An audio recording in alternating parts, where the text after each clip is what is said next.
Hello guys, সবাইকে স্বাগতম আমার আরো একটি নতুন ভিডিওতে। আজকের ভিডিওটি হতে যাচ্ছে এক অন্যরকম অভিজ্ঞতা। আজকে ড্রাইভিং লাইসেন্সের সকল তথ্য তুলে ধরবো আজকের ভিডিওতে। কিভাবে ড্রাইভিং লাইসেন্সের প্রতিটা পদক্ষেপ এবং কি করতে হবে তা এই ভিডিওতে দেখতে পারবেন। আমার ড্রাইভিং লাইসেন্সের কেন্দ্র পড়েছিল রংপুর বিআরটিএতে, তাই সকাল সকাল বেরিয়ে পড়লাম রংপুর বিআরটি এর উদ্দেশ্যে। খুব লার্নারে বায়োমেট্রিকের সময় দেওয়া ছিল 8:30টায়, তাই সকাল সকাল বেরিয়ে পড়লাম বিআরটি এর উদ্দেশ্যে। কারণ সকাল সকাল না গেলে লম্বা লাইনে দাঁড়িয়ে পড়তে হবে। যত তাড়াতাড়ি যেতে পারবেন তত তাড়াতাড়ি বায়োমেট্রিক শেষ করতে পারবেন। তাই দেরি না করে ঠিক 7:30টায় বেরিয়ে পড়লাম বিআরটি এর উদ্দেশ্যে। রাস্তা একদম ফাঁকা। আমি এখন রাস্তায় আছি, বাংলাদেশ সড়ক পরিবহন কর্তৃপক্ষ অফিসের দিকে যাচ্ছি।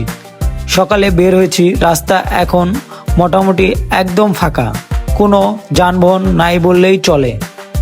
শহরের রাস্তা মানেই জ্যাম, কিন্তু সকালবেলা জ্যাম নাই বললেই চলে।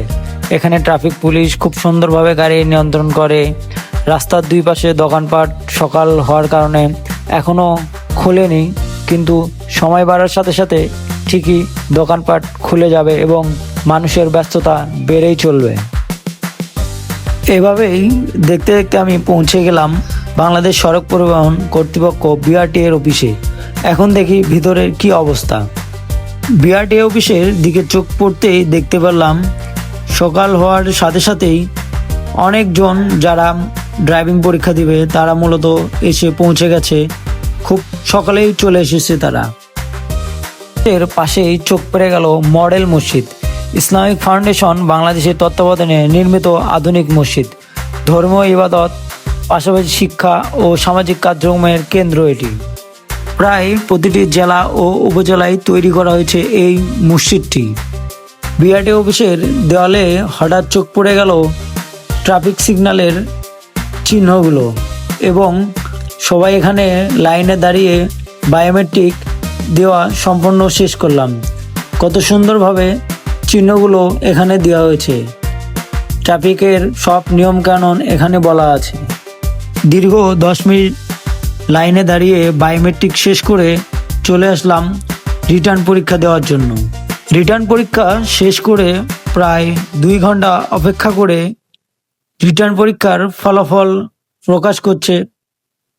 কে কে পাশ করেছে তার রোলের মাধ্যমে জানানো হচ্ছে।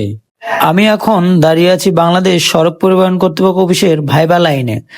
এখানে অনেক মানুষের অপেক্ষা করছে পরীক্ষা দেওয়ার জন্য। লম্বা লাইন, সবাই কাগজ হাতে দাঁড়িয়ে, কেউ নার্ভাস কেউ রিল্যাক্স।